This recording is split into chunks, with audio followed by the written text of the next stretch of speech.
ஹல்லேலூயா.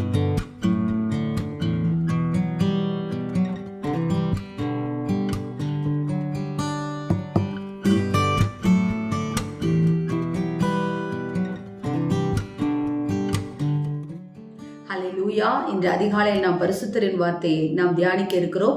இந்த நாளிலே கூட மத்தேயு எழுதின சுவிசேஷம் 7வது அதிகாரம் 5வது வசனம். மாயக்காரனே, முன்பு உன் கண்ணில் இருக்கிற உத்திரத்தை எடுத்து போடு. ஆம் தேவ ஜனமே, மாயக்காரன் என்று சொல்லி கர்த்தர் இந்த நாளிலே நம்மை பார்த்து சொல்லுகிறார். மாயக்காரன் என்று சொன்னால் ஏமாற்றுபவன், கபடு நிறைந்தவன், வஞ்சனை செய்கிறவன் என்று சொல்லி பொருள்படுகிறது.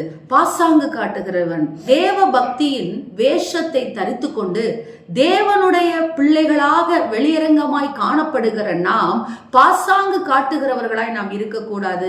என்ன பாசாங்கு என்று சொல்லும் பொழுது, நம்முடைய கண்களில் புத்திரம் இருக்கும் பொழுது நம்முடைய சகோதரன் கண்ணில் இருக்கிற இதோ தூசியை நாம் பெருசாக, இதோ நாம் பெரிய காரியமாக நினைக்கவோ பார்க்கவோ குறை கூறக்கூடாது என்று சொல்லி கர்த்தர் சொல்லுகிறார். இந்த இடத்துல சொல்லப்பட்டிருக்க உன் சகோதரன் என்று சொல்லப்பட்டிருக்கிறது.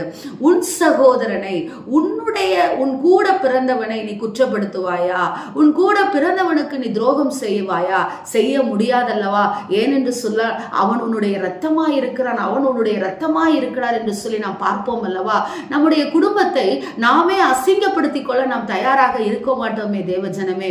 ஆனால் நம்மை சுற்றி இருக்கிற சபையாரை, நம்மை போன்ற இருக்கிற ஜனங்களை, கர்த்தர் நமக்கு கொடுத்திருக்கிற உறவுகளை நாம் என்ன செய்கிறோம்? ஒரு பாசாங்கான அன்பை காட்டி ஏமாற்றுகிறவர்களாய் நாங்களே கூட காணப்படுகிறோம்.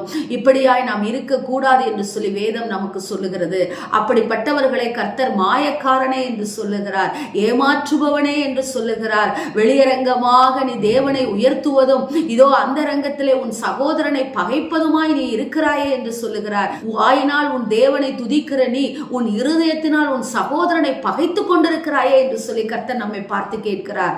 ஆம் தேவ ஜனமே, உங்கள் சகோதரன் தவறு செய்யும் பொழுது அந்த தவறை அவர்கள் தனிமையிலே இருக்கும் பொழுது சொல்லுங்கள், பின்பாக அதை சபைக்கு தெரியப்படுத்துங்கள் என்று சொல்லி கர்த்தர் சொல்லி இருக்கிறாரே. முதலாவது நாம் இந்த காரியங்களை கற்றுக்கொள்ள வேண்டும். யாரை குறித்தும் குறை சொல்லாதபடிக்கு, மற்றவர்களிடத்தில் யாரை குறித்தும் பேசாதபடிக்கு, உன் சகோதரன் மீது சொல்லப்படுகிற நிந்தையான பேச்சை எடுக்காமலும் என்று சொல்லப்பட்டிருக்கிறது சங்கீதம் 15. அப்படிப்பட்டவர்களாய் இதோ ஒருவர் செய்வது தவறு என்று சொல்லி தெரிந்தால் நேரடியாக போய் வசனத்தின் மூலமாக இந்த தவறை செய்யாதிருங்கள் என்று சொல்லி நீங்கள் உணர்த்தி காட்டுகிறவர்களாய் இருக்க வேண்டும் என்று சொல்லி கர்த்தராகிய தேவன் இந்த நாளிலே விரும்புகிறார்.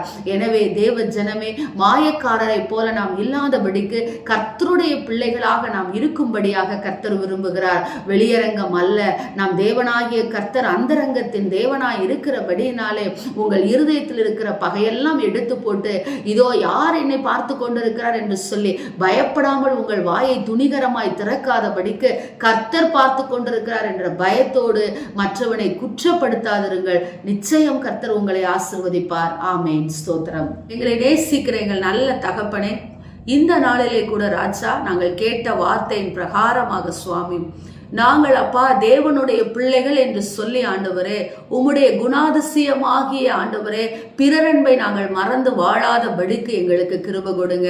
இந்த தபச நாட்களிலே, இந்த உபவாச நாட்களிலே எங்களை ஒருத்துகிற சாப்பாட்டினால் அல்ல ராஜா, வெறுமனே ஆண்டவரே வெளியரங்கமான பொருத்தனைகளினால் அல்ல சுவாமி, சுத்த போசனத்தினால் அல்ல ராஜா.